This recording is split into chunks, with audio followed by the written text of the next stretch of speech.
weeks of pain in Uvalde, Robb Elementary, where the community still comes to remember 21 innocent lives lost.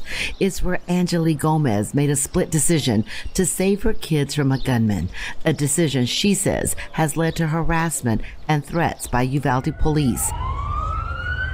Angeli is a farm worker and was working in the fields when the school came under attack. I'm running. I just run off the fields and I get in my car. I'm going about 100 miles per hour. I had my flashing lights on. And she was hysterical when she arrived and wanted to go in immediately, but says she was ordered by an officer to get back. He's like, "You're very close." I said, "Well, I don't need you to protect me.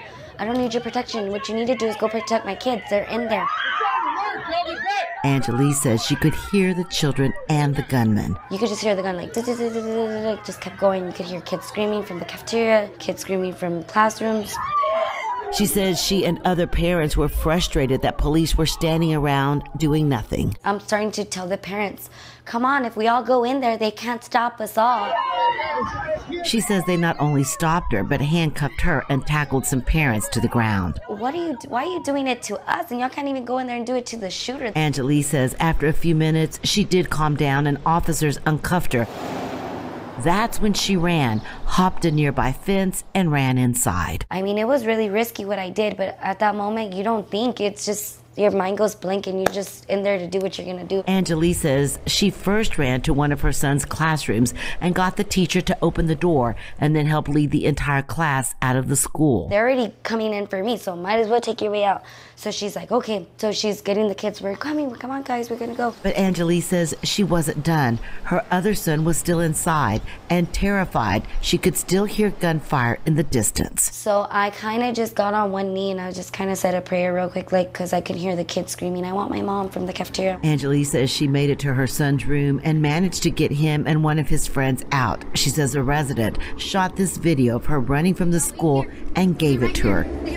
It shows her and the two boys running into the parking lot, her son breaking down into tears. You're gonna be okay.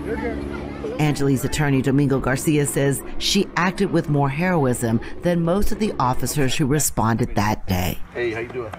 It's a sad statement that these police officers are willing to arrest parents who are just trying to save their children as opposed to going after an active shooter who at that time was still shooting children and killing them and shooting teachers, and they did nothing.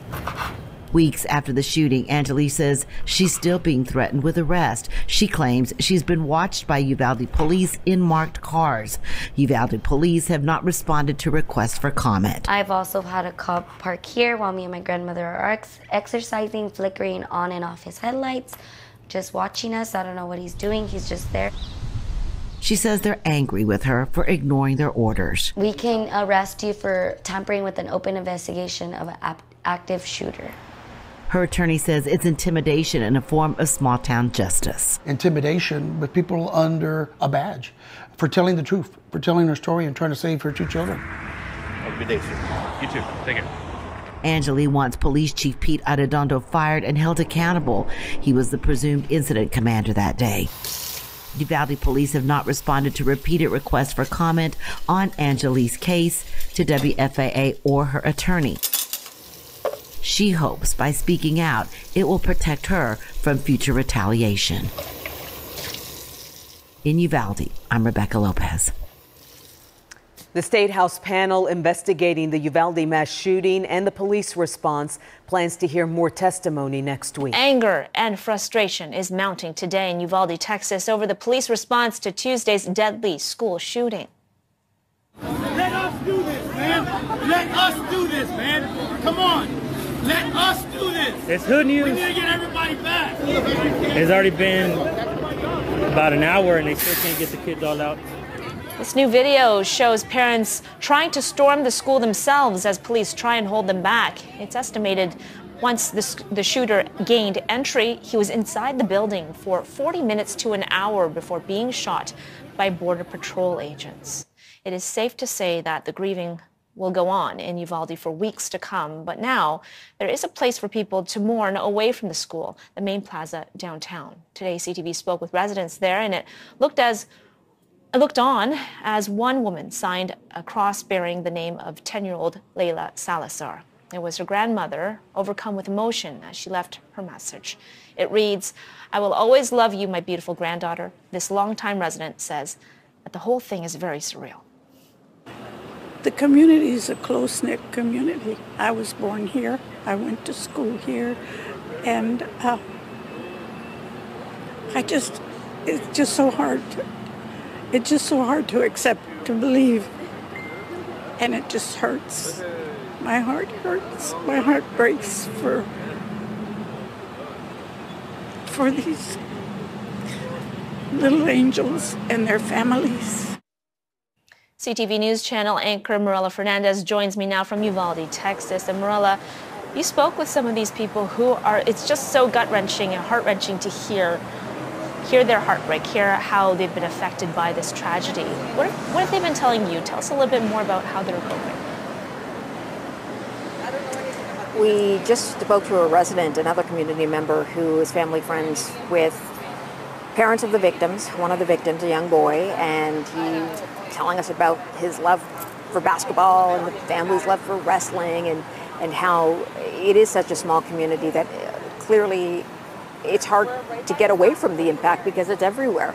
He said he only moved to Uvalde a few years ago, but it's a small town where people know each other and they share their stories and they really enjoy their community. For so much of that community to be wiped away on Tuesday for them is really unbelievable. A short time ago, a prayer group came down to sing a few hymns. People have been coming now to leave flowers at those crosses behind me, 21 of them, one for each member of the community that they have lost today, writing notes, as you saw on cards here, goodbyes, just to honor the memory of all of the lives cut far too short. Right, and as that memorial continues to draw people throughout the day, there are still questions about how police responded to this massacre. We are waiting to hear from law enforcement officials there, but what are you hearing from people there about how they feel as to how the police responded? Yeah. So as you mentioned, we're going to hear from authorities a short time from now. They are expected to speak, and I'm sure that question will come up. Can we learn more about the police response to what happened in an active shooter situation on Tuesday? Because there are reports that it may have taken half an hour just to get into that classroom where the suspect was before he was shot dead by a member of Border Patrol, the law enforcement here, one of the agencies that responded to that situation on Tuesday. So those are the questions that are going to be put forward. Parents were at that school, outside the school. They knew something was going on. They knew a shooter was inside, and they were wondering why they weren't storming that classroom where the suspect was, because he was in there, he had barricaded himself, and apparently they may have had trouble trying to get in there to take care of the situation, to put him down and try and save some lives. So a lot of questions to be asked about the timeline of the event on Tuesday. Right, and of course there's the ongoing debate over gun control in the United States. The calls for action now only getting louder, Marilla. There are calls for action. Texas is a state, of course, where they embrace the gun culture. Most people are pro carrying guns. They'll have weapons, long rifles. They'll also have handguns over the age of 21. You're allowed to have one of those without a permit or without even taking a training course on how to use one. So very there's a documented history here of ownership of guns. There will be calls to put some more measures in place, restrictions in place. But remember, this 18-year-old suspect did not have a mental illness history. He had no criminal record. So it's unclear whether he would have been flagged when he bought those two rifles, those semi-automatics, just one on his birthday or just after his birthday, and the next one not too many days after that, as well as hundreds of rounds of ammunition. So would it have been flagged at all? Would it have stopped this horrific series of events? That's really not quite clear. But of course that debate's going to be quite loud. There are some here who don't want to hear that yet. They don't want to hear the politics of this. They're not ready for that. They say they just need some time to mourn. They just need some time to say goodbye and adjust to what has happened in their community. CTV's Marilla Fernandez reporting for us from Uvalde, Texas. So we are hearing this morning from a mother who ran inside the school in Uvalde, Texas to protect her kids. She says that police held her back and handcuffed her as the shooting unfolded. Lilia Luciano has the exclusive interview. Lilia, good morning. Good morning to you, Anne Marie, and to Vlad. You know, I met with Angeli Gomez yesterday in a field nearby. She's a farm worker. She was telling me that her kids, on the morning of the shooting, had both graduation ceremonies or a ceremony at school. She showed up there, but she didn't want to take photos with them. She told me she was embarrassed because she had come straight from work. She was working early that morning, and she was dusty from the field, but her kids told her, "Mom, we want to take this photo." She says, you know, "I'm so glad I took that photo because it could have been the last one," and it was for many of the parents who lost their children who had been there. Like many parents, after that, she left, she went back to work, back to the field. And within 10 minutes, she received a frantic call from her mom telling her that there was a shooting at the school. So she got in her car and she sped at about 100 miles an hour, she told me, until she finally got here. And this is what she told me after.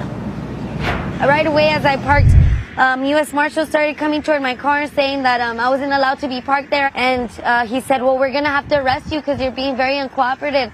I said, "Well, you're going to have to arrest me because I'm going in there, and I'm telling you right now, I don't see none of y'all in there. Y'all are standing with snipers and y'all are far away. If y'all don't go in there, I'm going in there." He immediately put me in cuffs. She says after Uvalde police officers told marshals to uncuff Gomez, she ran towards the school. As soon as they uncuffed me, I jumped that first gate fence. And once I jumped it, I went to my son's class and I knocked on the door, and I remember the teacher saying, I'm like, "Hey, they're already bolt cutting the fence to get me." She's like, "You think we have time to get out?" I said, "Y'all have time. I'm going to run for my other son."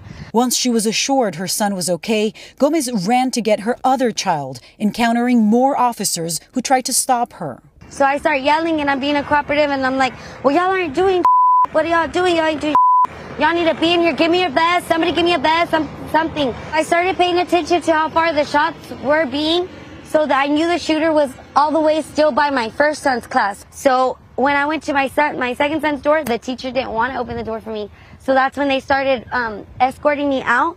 And as I see that they're opening my son's door, I go run for my son and I get him. With both of her kids out safe, Gomez still can't shake the thought of those who didn't make it. While you were inside the school, did you see officers inside the school? There was not one officer inside the school when I ran to my second son's class. There was not one officer. And you were hearing gunshots, so you knew that you could hear the gunshots. Was an active shooter. It was still active. The gunshots were still active. They were not in there. There was no one in there. If anything, when I pulled up, my car was closer to the school than where the snipers and everybody that was laying on the ground were. When you heard that it took law enforcement 75 minutes before they went in and stopped the shooter, what was your thinking, having been inside the school yourself? I don't know. I was just thinking that they could have saved many more lives. They could have gone into that classroom and maybe 2 or 3 would have been gone, but they could have saved the whole class. They could have done something. Gone through the window, sniped them through the window. I mean, something, but nothing was being done. If anything, they were being more aggressive on us parents that were willing to go in there. And like I told one of the officers, "I don't need you to protect me. Get away from me. I don't need your protection. If anything, I need you to go in there with me to go protect my kids." And if anything, they were being more aggressive on us. They were more pertained on keeping us back than getting into that school. You know, her account is another reflection of just the gaps in communication, those holes that we're trying to fill about the information that was coming in from 911, what the officers outside knew, what the officers inside knew. We know that there were officers inside. That's what law enforcement, Texas Department of Public Safety have told us, that there were officers outside of the classroom in a different area, clearly from where she was. But, you know, it's the frustration of the parents trying to get in is something that's understandable, and of course law enforcement can't just let all the parents go in when there's a shooter inside, clearly. But her energy, her frustration is what's reverberating across this community at this point. And she also told me that, you know, she's on probation for some charges from about a decade ago, and that she received a call from someone in law enforcement telling her that if she keeps talking to media, or if she, you know, keeps sharing her story, story, that she might face some kind of violation for obstruction of justice. So she was holding back from sharing her story until now because a judge told her that she was brave and that her probation would be shortened. So that gave her the courage to talk to us. Her uncle's the one who called me and said, you have to hear her story, and I'm so glad he did. And I'm so glad we also met her in the field. She told me, for me, it's important that you come here and you see how hard we work in this heat under the sun. And by the way, there was another parent whose story I'll be sharing later, who lost his son and was still there at work under the sun. Wow. You know, Lilia, I'm also happy that you were able to file the story with the amount of time that you devoted to sharing Angeli's story, the amount of time that you allowed her narrative to breathe, as we say in the business, to just allow her to express herself, because it is a vivid description of what happened from one parent's perspective on that horrible day. And I just keep going back to what she told you about the police officers who were parked further away than where she was parked, and who ultimately tried to handcuff this mom who was willing to brave whatever, whether she was going to be shot by the shooter or be arrested by police officers. She wanted to go in there and get her children, which is absolutely natural, which just brings into sharp focus the inability, or the inaction, I should say, of the police on the scene. And we've heard that same sentiment from many parents. She was detained, she told us, by marshals, but the local Uvalde police, who are familiar with her and know her, were the ones to tell the marshals, let her go, we know her, she's a mom in the school. So that's who, you know, got her, I guess, released from the handcuffs. And instead of turning back, she said, all right, this is my chance, and she went in there. It's a call that I think a lot of parents wish that they had had the opportunity to make. Well, to sort of reiterate what Vlad said, the other thing that you get out of this story is just how sort of disorganized everything was in terms of the police response there, that she was able to run in even after being told not to. And so that, of course, brings us to the police chief, Pete Arredondo, who's been taking a lot of heat about the decisions and choices he made. Initially, we had heard that he had stopped cooperating. Now, you know, his people say, no, he's still cooperating. Do we know what's going on with him? Yeah, he himself told our Houston affiliate KHOU yesterday that he has in fact been in communication with DPS every day. We've been trying to reach him. We've, you know, shown up to his house. We've shown up to his work. We're trying to get an interview with him. I actually yesterday stopped someone thinking it was him, and it wasn't him. And he's like, no, I'm not Arredondo. We just look alike. Everybody's trying to get answers from him. Of course, you know, he says he's been talking to DPS, but DPS tells us that at least to the Rangers, who are a part of DPS and the ones running the investigation, he hadn't responded to requests for interviews, for follow-up interviews. He did those initial interviews. But today and yesterday, I've also been talking to State Senator Roland Gutierrez. He says, look, we keep hearing Chief Arredondo's name, Chief Arredondo. He just oversaw the school district police. That is a tiny body just overseeing the schools. And yes, clearly he made the wrong call, but it's also unfair to put everything on him when you had so many, you know, you had state law enforcement, you had border law enforcement, you had local city law enforcement. How come none of those agencies said, you know what, no, there's an active shooter, or we're not sure that whether there are still people in there to save, we're just going to go in like the Border Patrol, not Borstar, that's the other one, BORTEC, a tactical team went in there and eventually, you know, shot the shooter. That's a question that Roland Gutierrez, a state senator, is asking DPS. He's demanding a report, which he will share with us, and we're also demanding to know exactly who were the officers that were inside the school, where was every agency represented, and understand that, you know, who else could have made that call differently and taken charge.